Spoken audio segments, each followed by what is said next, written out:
Des centaines de navires et d'avions volatilisés. Le triangle des Bermudes, c'est un mythe qui dure depuis 70 ans. Il a donné naissance à de nombreuses théories. On décrypte.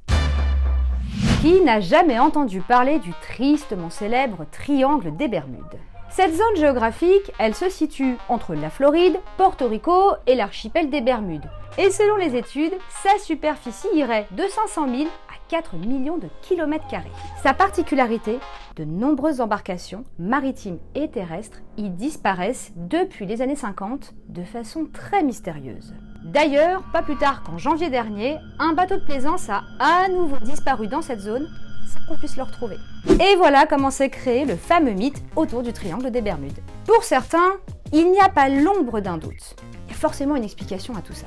Après tout, on compte des dizaines de disparitions dans cette zone à chaque fois. Et si tout cela n'était finalement qu'un signe du destin? Avouez que vous aussi, vous commencez à vous poser des questions.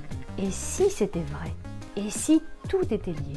En psychologie, on appelle ça l'effet d'illusion en série. Pour expliquer simplement, c'est lorsqu'on a l'intuition que des événements qui se passent les uns après les autres ne sont pas vraiment le fruit du hasard. Et toutes ces embarcations qui disparaissent chaque année au même endroit, comment peut-on croire qu'il s'agisse d'une coïncidence? C'est forcément lié.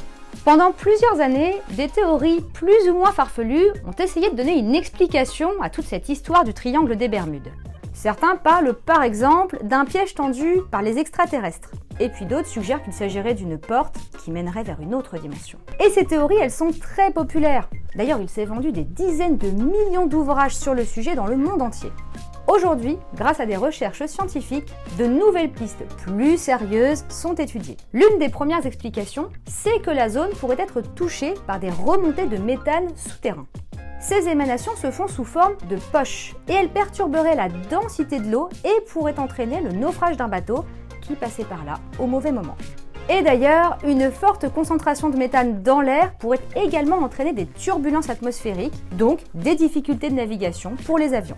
Autre possibilité, la présence de tourbillons aspirants. Oui, je sais, dit comme ça fait un peu science-fiction. En fait, des scientifiques ont étudié les fonds marins du triangle des Bermudes et se sont aperçus qu'il était situé au sommet d'une colline sous-marine. Si on ajoute à cela les phénomènes météorologiques comme la pluie ou le vent, eh bien cela peut entraîner des tourbillons dans l'eau et donc créer un effet aspirant aux alentours. Reste une explication, sans doute la plus banale, l'erreur humaine.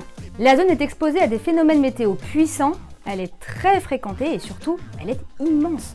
Statistiquement, il y a donc forcément des disparitions ou des naufrages. Vous voyez donc qu'il existe des tentatives d'explication rationnelle. Et même si les récits fantastiques sont plus attractifs, eh bien nous n'avons aucun élément pour les étayer. Donc, méfiance lorsque vous lisez une théorie farfelue sur le triangle des Bermudes. Ne vous laissez pas raconter n'importe quoi et surtout, restez bien informés grâce à la rubrique Fake Off de 20 minutes.